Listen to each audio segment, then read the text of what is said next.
വേറൊരു തമാശയുള്ള സംഭവമുണ്ട്. ഒരു ചായക്കട, ചായക്കടയുടെ പേരൊന്ന് ഞാൻ ഓർക്കുന്നില്ല, ഒരു ചായക്കട.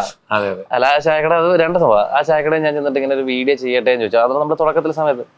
അപ്പോ ആ കടയിലെ ആളെന്ന് പറയാ, ഇവിടെ വീഡിയോ ഒന്നും ചെയ്യണ്ട, ഇവിടെ വരുന്നവർക്ക് തന്നെ വിളമ്പി കൊടുക്കാൻ എനിക്ക് വയ്യ, നീ വീഡിയോ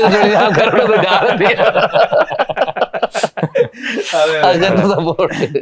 അല്ല, അത്രയും നമുക്ക് അത്രയും ഒരു സ്വാധീനം ഉണ്ടാക്കാൻ സാധിക്കും എന്ന് മറ്റൊരാൾ പറയുമ്പോൾ അനുഭവം ഭയങ്കര. ഒരു വീഡിയോ ചെയ്തിട്ട് നമുക്കൊരു വിഷമം ഉണ്ടായപ്പോ ഒരു സംഭവമുണ്ട്.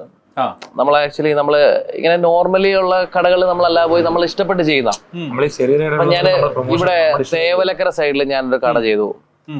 ഒരു ആ വീടിന് ആ കടയ്ക്ക് ബോർഡില്ല, വഴിവിളക്കില്ല, വീടാണ്. കേട്ടില്ലേ പുട്ടും പപ്പടം ഒക്കെ കായലിന്റെ സൈഡില് വള്ളക്കാർക്ക് വേണ്ടി തുടങ്ങിയ ഒരു കടയാണ്. അവിടെ വഴിവിളക്കില്ല, കടയ്ക്ക് ബോർഡില്ല, ഒന്നുമില്ല. അവിടെ അറിയുന്നവർ മാത്രം വന്ന് കഴിക്കുന്ന ഒരു സ്ഥലം. അങ്ങനെ ഈ സ്ഥലം പോയി ഞാൻ വീഡിയോ ചെയ്തു. അത്യാവശ്യം ആളുകളൊക്കെ വന്നു തുടങ്ങി. അപ്പൊ ഞാൻ ഈ വീഡിയോ ചെയ്യുന്ന ടൈമിൽ അവരോട് പറഞ്ഞിട്ടൊന്നുമല്ല, നമ്മൾ ചെന്ന് സംസാരിച്ചപ്പോൾ തന്നെ കയറി ചെയ്യായിരുന്നു. അപ്പോൾ ഞാൻ കിച്ചൺ അടക്കം വീഡിയോയിൽ കാണിച്ചതാണ്. ഇത് കഴിഞ്ഞിട്ട് പിന്നെ ഒരു ടീം വന്നിട്ട് അവരുടെ ഫുഡ് മോശമാണ്, അങ്ങനെ